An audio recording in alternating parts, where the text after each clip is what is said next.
Assalamu alaikum students, myself Ulfat Gulzar. So today we will continue with the national health programs. We have discussed about the NHM and National Program for Control of Blindness. Today we'll be discussing about the programs for communicable diseases. That is which mainly includes the National Vector-Borne Disease Control Program. So programs for communicable disease, National Vector-Borne Disease Control Program, which is also called as NVBDCP, is an umbrella program for prevention and control of vector-borne disease.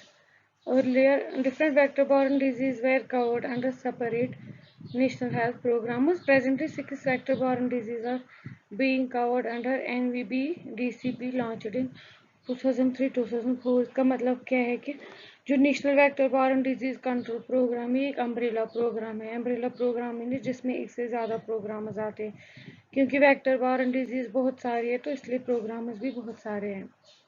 तो पहले क्या था, ये अलग अलग separate programmes आते थे national health programmes में, अलग अलग हर किसी वेक्टर बॉर्न डिजीज के लिए अलग प्रोग्राम था। लेकिन फिर लेटर ऑन जो मेन 6 वेक्टर बॉर्न डिजीज है वो NVBDCP प्रोग्राम के अंडर सारी एक साथ नेशनल हेल्थ प्रोग्राम के एक ही प्रोग्राम के अंडर इन्होंने कवर की, जो लॉन्च की फिर इन्होंने 2003-2004 में।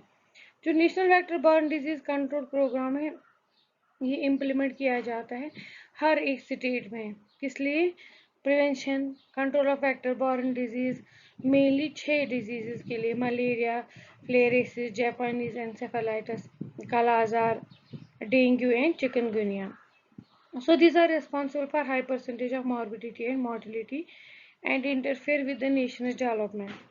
So ये जो 6 डिजीजेज है जो वेक्टर बॉर्न डिजीज है, जिनमें कोई वेक्टर होता है जो काज करता है डिजीज, तो ये 6 डिजीज इनमें से इनकी बहुत ज़्यादा मॉर्बिडिटी और मॉर्टलिटी रेट है, तो इसलिए इन 6 डिजीज को NVBDCP प्रोग्राम के अंडर कवर किया गया। These are responsible for high percentage of morbidity and mortality, जो मैंने आपको पहले ही बोला। The strategy of prevention and control of all these diseases more or less similar.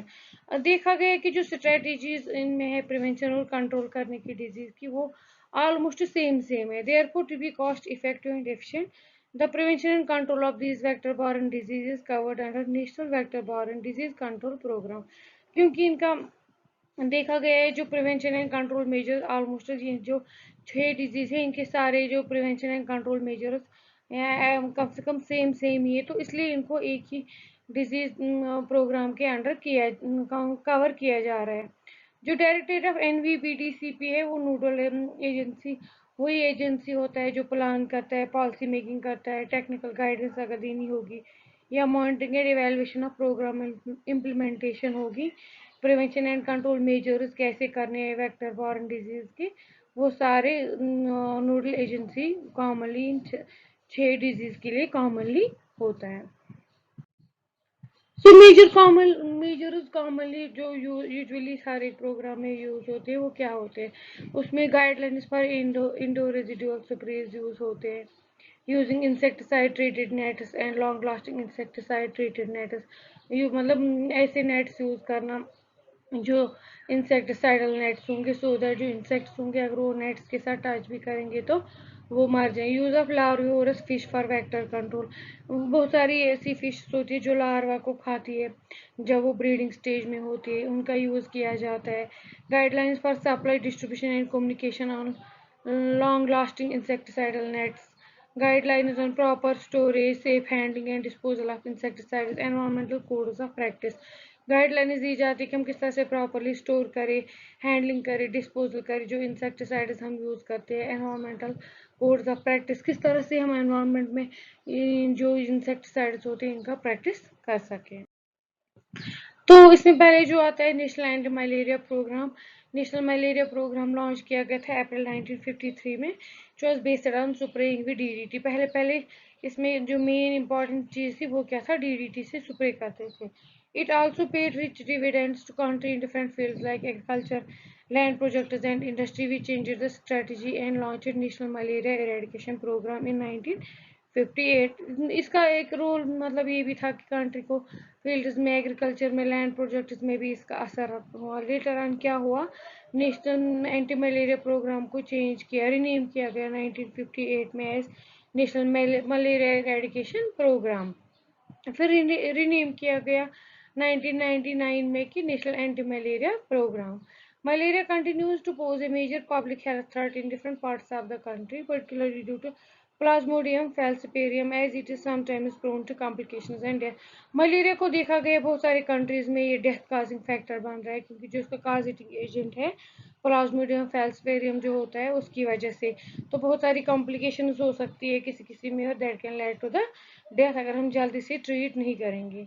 The focus is on empowering grassroots workers in diagnosing and treating malaria cases even in remote and accessible areas by scaling up the availability of bivalent rapid diagnostic kits. So सबसे focus क्या था, grass root level पे जो workers है उनमें उनकी efficiency बढ़ाना, so that they can diagnose and treat malaria cases even in remote areas में भी वो ट्रीट कर सके, एक्सेसिबल एरियाज जहाँ पे है वहाँ पे इंक्रीज करना, स्केल अप करना है अवेलेबिलिटी ऑफ किट्स, जो इसमें बायोवैलेंट रैपिड डायग्नोस्टिक किट्स आते हैं। पहले मलेरियल एमपी स्लाइड्स लेते थे, पहले पहले ज़माने में एमपी स्लाइड्स लेते थे, इनको माइक्रोस्कोप के अंदर चेक कर, लेकिन अब रैपिड आजकल बायोवैलेंट रैपिड डायग्नोस्टिक किट्स भी अवेलेबल है।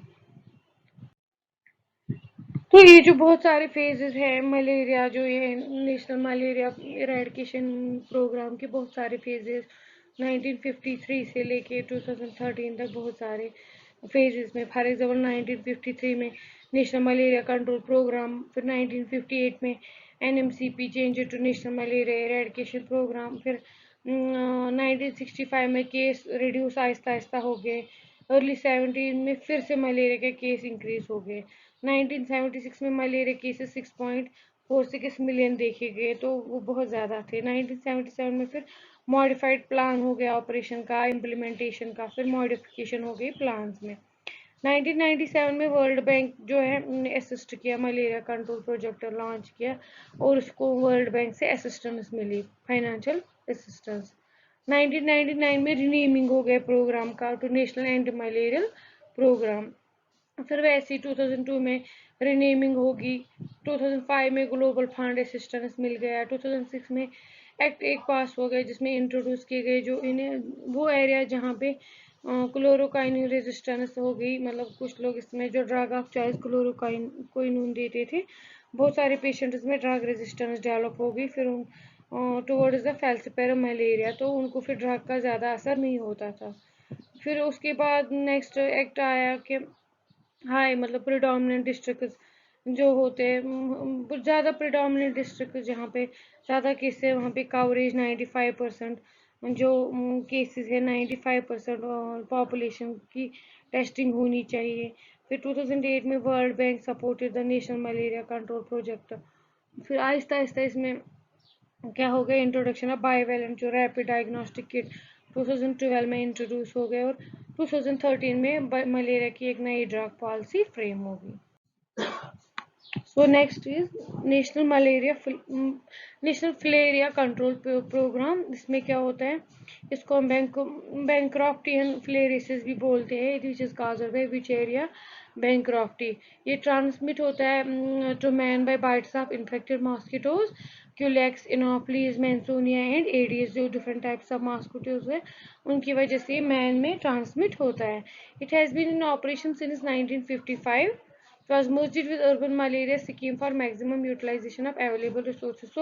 तो ये 1955 से ऑपरेशन में है और इसको ज़्यादा हम मलेरिया प्रोग्राम के साथ इम्प्लीमेंट करते हैं ताकि ज़्यादा से ज़्यादा रिसोर्सेज जो अवेलेबल है वो ज़्यादा से ज़्यादा यूटिलाइज हो जाए। Vector control through anti larval operation, इसमें भी एंटी वेक्टर को कैसे कंट्रोल करते हैं, जब वो लार्वल स्टेज में होते हैं उसी टाइम हम उस पर ऑपरेशंस करते हैं। ऑपरेशंस का मतलब इंसेक्टिसाइड्स वगैरह उनके लार्वा को हम ख़त्म करते हैं। सोर्स रिडक्शन करते कहाँ से आता है, detection of treatment of microfilaria carriers, morbidity management and IC information education and communication in people. उनको हम बोलते हैं कि फिलेरिया कैसे होता है, इसका कॉजेटिव एजेंट कौन सा है, इसके कौन से प्लेसेस, ब्रीडिंग साइट्स कौन से प्लेसेस कौन से हैं, In June 1978, the operational component of NFCP got merged with urban malaria scheme for maximum utilization of available. 1978 में ये नेशनल मलेरिया प्रोग्राम के साथ ही सब मर्ज हो गए सो दैट जो उसके रिसोर्सेज है वो प्रॉपरली यूटिलाइज हो जाए. But training and research component continues to be with the director national institute of communicable disease. लेकिन इसके अंडर जो रिसर्च नए नए रिसर्चेज होते हैं वो national institute of communicable disease के अंडर ही है. At present, there are 206 filaria control units, 199 filaria clinics, 27 survey units, primarily in endemic urban towns. In rural areas, anti-malaria medicines and morbidity management services are provided for primary health care. So, primary health center का इसमें बहुत ज़्यादा role है जो इसमें medicine वगैरह supply करते हैं. Objectives reduction of the main objective इसमें ये है कि हम reduction of the problem in unserved area जहाँ पे सर्वे नहीं होता है जहाँ पे प्रॉब्लम है वहाँ पे केस रिडक्शन हम करें सो दैट जो केस रिडक्शन है वो अर्ली डिटेक्शन हो जाए जिसकी वजह से केस रिडक्शन हो जाए. Control in urban areas through recurrent anti-larval and anti-parasitic measures. Urban areas में हम किस तरह करते हैं रिकरेंटली हम लार्वल एंटी-पैरासाइटिक मेजर्स यूज करते हैं जिसकी वजह से हम फर्दर डिजीज को प्रिवेंट कर सकते हैं. नेक्स्ट प्रोग्राम इज काला आजार कंट्रोल प्रोग्राम.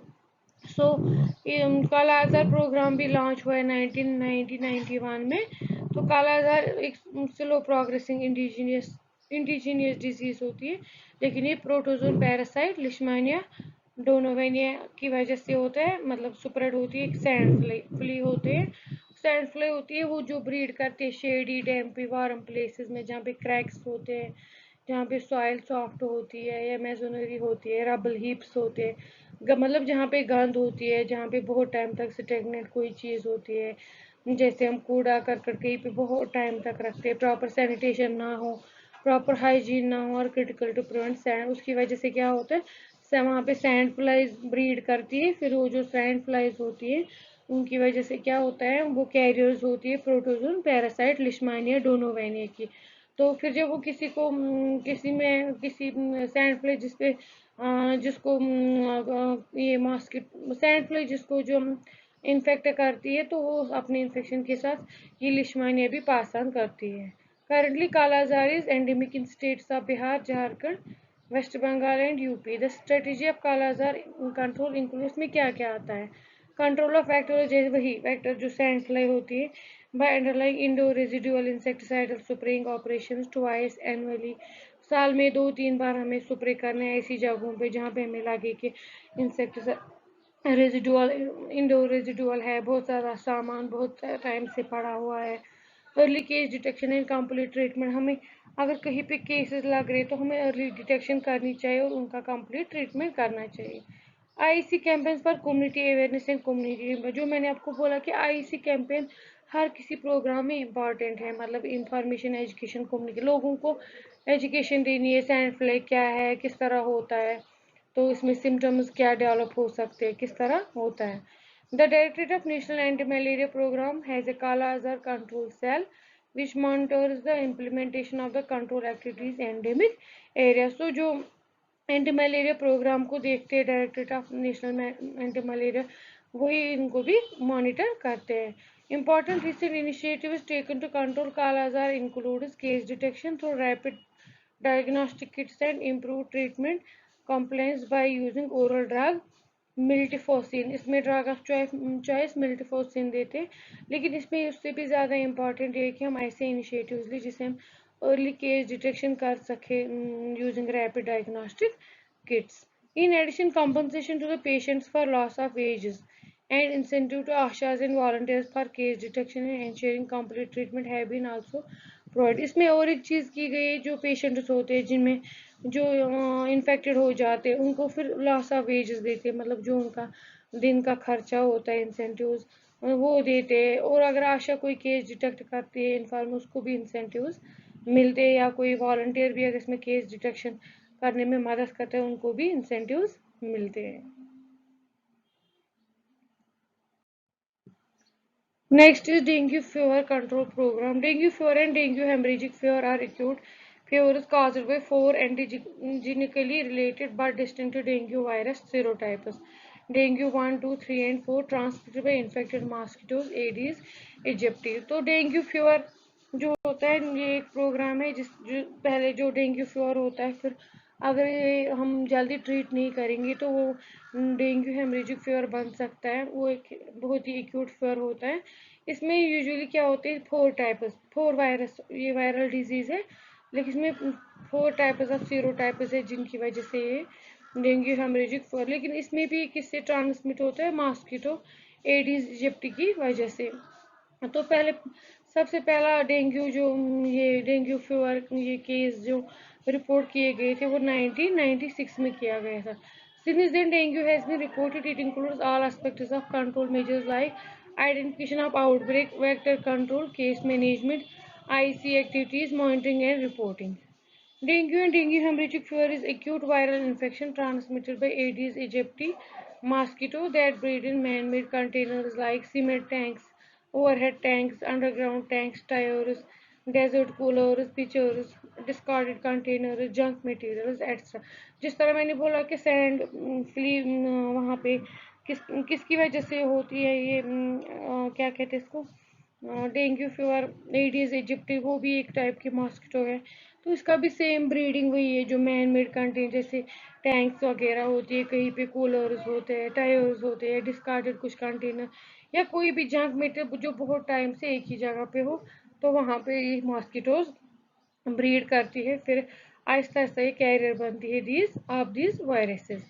तो मेन फंक्शन इस कंट्रोल प्रोग्राम में यूजुअली इसमें क्या है, surveillance for disease and vector, surveillance करना, देखना कि डिजीज कितनी है, वेक्टर्स कितने हैं, वेक्टर कौन कौन सा, उसका नंबर कितना है, अर्ली डायग्नोज करना, प्रॉम्प्ट केस मैनेजमेंट करना, vector control through community participation and social mobilisation, capacity building. There is no specific antiviral drug for dengue, and mortality can only be minimized by early diagnosis and prompt symptomatic management of the cases. तो यहाँ पे क्या है, जो dengue haemorrhagic fever है उसमें कोई specific management नहीं है, सिर्फ इसमें हम क्या कर सकते हैं, अर्ली वेक्टर कंट्रोल कर सकते हैं, अर्ली केस मैनेजमेंट कर सकते हैं, अर्ली डायग्नोसिस की वजह से सिम्टोमेटिक मैनेजमेंट ऑफ केसेस कर सकते हैं।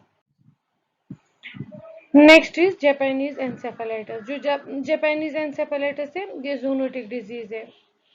तो ये भी ट्रांसमिट होती है वेक्टर मॉस्किटो, मगर mainly belonging to Culex Vishnu group, एक अलग सा ग्रुप है मॉस्किटोज का जो उस ग्रुप में आती है। The transmission cycle is maintained in nature by animal reservoirs of Japanese encephalitis virus like pigs and water birds. तो ये डायरेक्टली मैन में ट्रांसमिट नहीं होती, इसमें कोई होस्ट होता है जैसे pigs, water birds. Man is dead and host. Dead and host का मतलब होता है अगर अगर किसी इंसान को जापानीज एंसेफेलाइटिस हो जाता है, फिर उस ह्यूमन बीइंग से दूसरे ह्यूमन बीइंग तक ये ट्रांसमिट नहीं होता है, उसी को हम डेड एंड होस्ट बोलते हैं। जैसे अगर पिग्स को होगा, एक पिग से दूसरे पिग को लग जाएगा, वाटर बर्ड्स को होगा। लेकिन जापानीज एंसेफेलाइटिस में एक चीज़ है, अगर एक वाटर बर्ड्स है किसी क्या कहते हैं इसको, रिजर्वायर से ह्यूमन में चला गया, ह्यूमन टू ह्यूमन ट्रांसमिशन इसमें नहीं है। Outbreaks are common in those areas where there is close interaction between animals, birds and human beings. जहाँ पे एनिमल्स, बर्ड्स या ह्यूमन बींग्स के बीच में बहुत ज़्यादा इंटरेक्शन हो, क्लोज इंटरेक्ट, जहाँ पे मतलब कोई ऐसी जगह होती है जहाँ पे बर्ड्स, एनिमल्स, ह्यूमंस एक साथ रहते, एक साथ नहाते, कॉमन जो वाटर सोर्सेज वो यूज़ करते, तो वहाँ पे हो सकता है। The vectors of Japanese encephalitis breed in large water bodies such as paddy fields.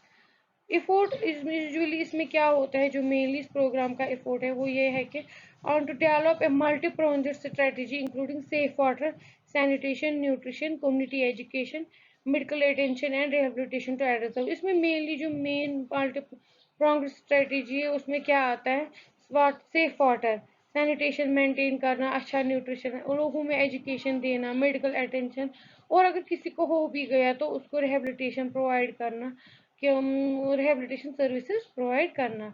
ये जो डिजीज है एंडेमिक है 14 स्टेट्स में, आसाम, बिहार, हरियाणा, यूपी, ये इन स्टेट्स में ज़्यादा है। जो केस फर्टिलिटी रेट हमारे इंडिया में है वो 35% है। अगर हम अर्ली डिटेक्ट कर सकते हैं और इमीडिएट रेफरल हॉस्पिटल या proper medical and nursing care जो इसमें है वो बहुत ज़्यादा इम्पॉर्टेंट, क्योंकि अगर हम केस फर्टिलिटी रेट डिक्रीज करना चाहेंगे, इंसिडेंस रिड्यूस करना चाहेंगे, उसके लिए हमें क्या करना है, हमें इमीडिएट रेफरल और इमीडिएट केस डिटेक्शन करनी चाहिए।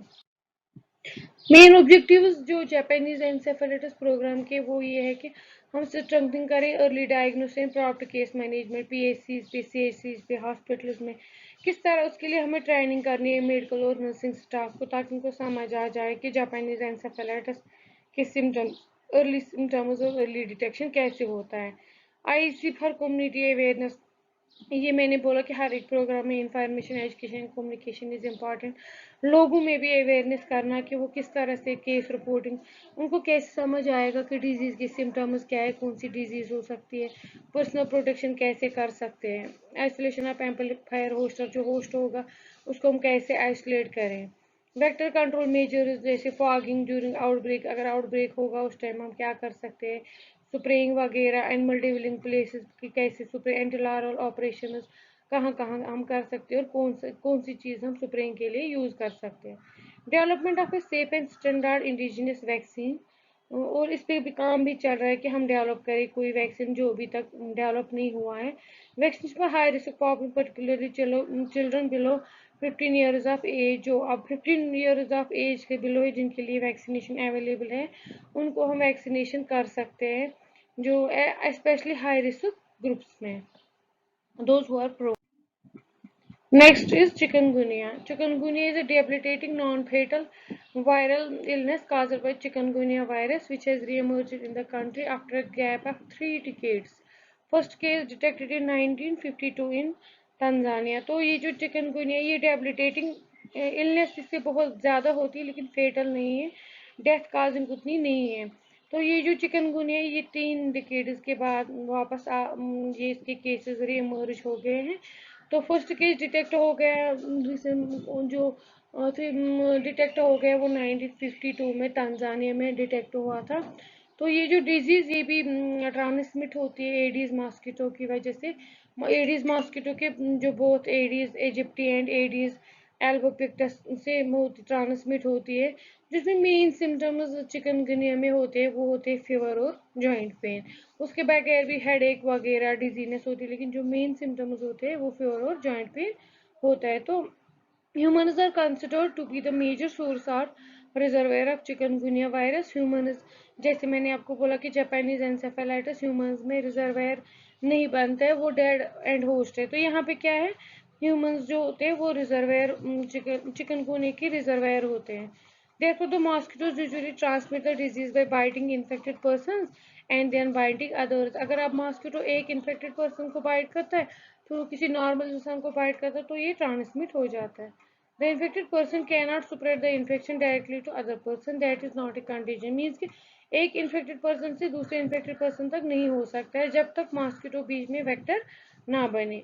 Improved surveillance, case management and community participation, intersectoral collaboration, enactment and enforcement of safe bylaws and building bylaws are emphasis for this. तो इस डिजीज के लिए इम्प्रूव सर्वेलेंस की ज़रूरत है, management, community participation, intersectoral communication, और जो लॉज ऑलरेडी बने हुए हैं उनको थोड़ा सा मॉडिफाई कर। So this was all about the National Vector-Borne Disease Control Program, in which I have explained you the 6 diseases which comes under the National Vector-Borne Disease Control Program.